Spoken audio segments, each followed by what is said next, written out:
काय बोलण्यासारखं काय? त्यांचा संपूर्ण पक्षच खाली झालेला आहे. अशा प्रकारे कसं पाहताय आपण याकडे? आता शेवटी हे सगळे उद्धव ठाकरेचे पाप आहेत. 2019ला राजकीय धर्मांतर केलं नसतं तर आता अशी लायकी राहिली नसती ना. शेवटी सचिन अय्यरजी हा काय छोटा माणूस नाही. मी वारंवार बोलतोय, महाराष्ट्राचा जो अभिषेक बॅनर्जी आहे त्याच्यामुळे उभाटा पूर्ण पद्धतीने खाली होणार आहे. टीएमसी कसं खाली झाले त्याचं मूळ कारणच अभिषेक बॅनर्जी होता पश्चिम बंगालमध्ये. तसं महाराष्ट्रामध्ये आमच्याकडे पण एक अभिषेक बॅनर्जी आहे, त्याच्यामुळे उभाटा खाली होत आहे आणि हे त्याचे परिणाम आहेत. आता काय वरळीमधला एक महत्वाचा चेहरा जो आहे तो सचिन अय्यर आहे. आदित्य ठाकरे यांच्या निवडणुकीमध्ये त्यांचं मोलाचं योगदान असायचं. आता कुठेतरी आदित्य ठाकरेंना वरळीत हा धक्का. आता आदित्य ठाकरेंनी राजीनामा देऊन निवडून यावं, परत राजीनामा द्यावा स्वतःच्या हिमतीने आणि निवडून आणून येऊन दाखवावं. कारण का सचिन अय्यरजी असतील, सुनील शिंदेजी असतील, ह्यांच्याचमुळे तर हे सभागृहामध्ये बसतात आणि टोमणे मारतात. आता बिचाराची हा दिवस अवघड आहे.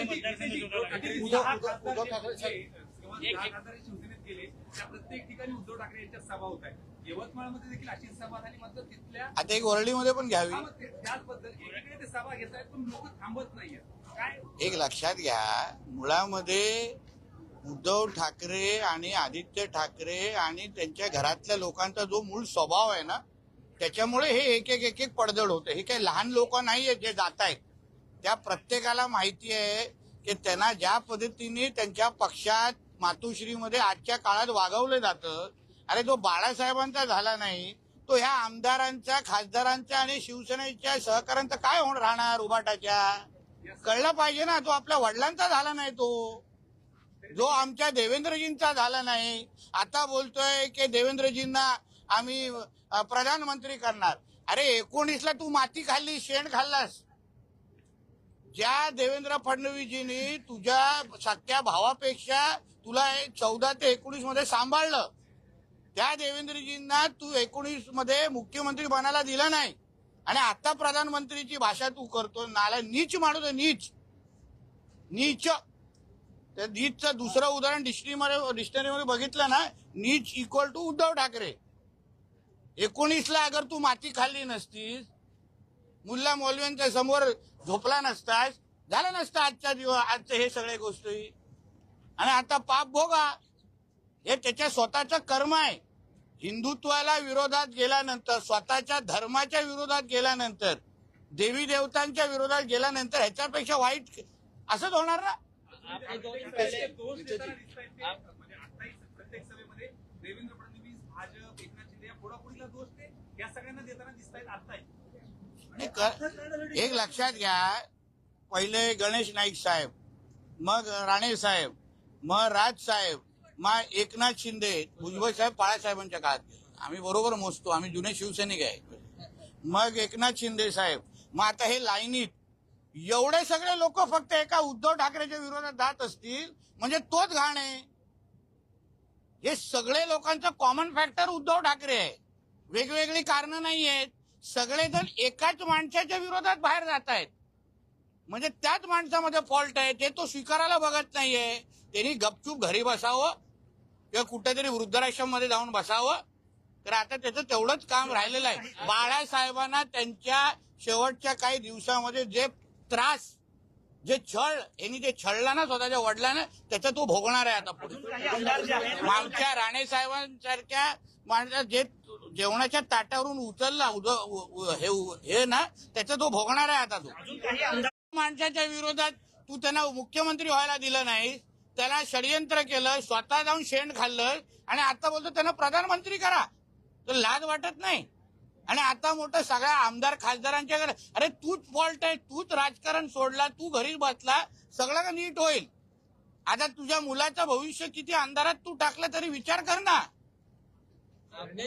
आता सचिन अय्यरजींसारखा ज्येष्ठ माणूस काय फायदा नाही आहे तिकडे राहून. काही आमदार 2 दिन पहिले ठाकरे गटामध्ये जे आमदार आहेत 14 ते 15 आमदार फुटणार आहेत.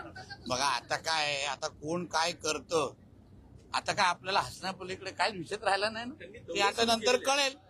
आता नंतर टप्प्याटप्प्याने कळेल. पण मुळामध्ये उद्धव ठाकरेंनी आता राजकारण सोडावं. तसं पण आता लग्न समारंभ आणि खूप होतात. आम्हा लोकांना कॅमेरावाले लागतात. करावं, ते चांगली गोष्ट आहे.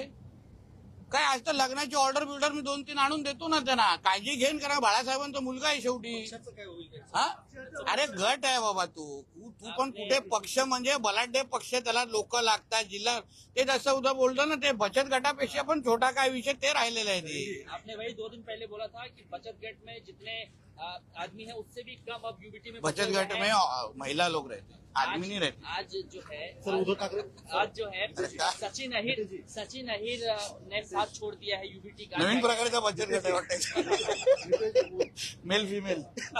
नितेश जी, उद्धव ठाकरे बोल रहे हैं कि मोदी जी कह रहे थे कि सोना मत खरीदो, चांदी मत खरीदो, अब आमदार और खासदार खरीदो, ऐसा चल रहा है हमारा. अरे तो चुप रहते, उसको बोला अभी तू चुप बैठ, अंबुजा सीमेंट ले लो और उसके मुंह पे मार दो और विषय खत्म करो. उसका अभी खुद अस्तित्व बचा नहीं है.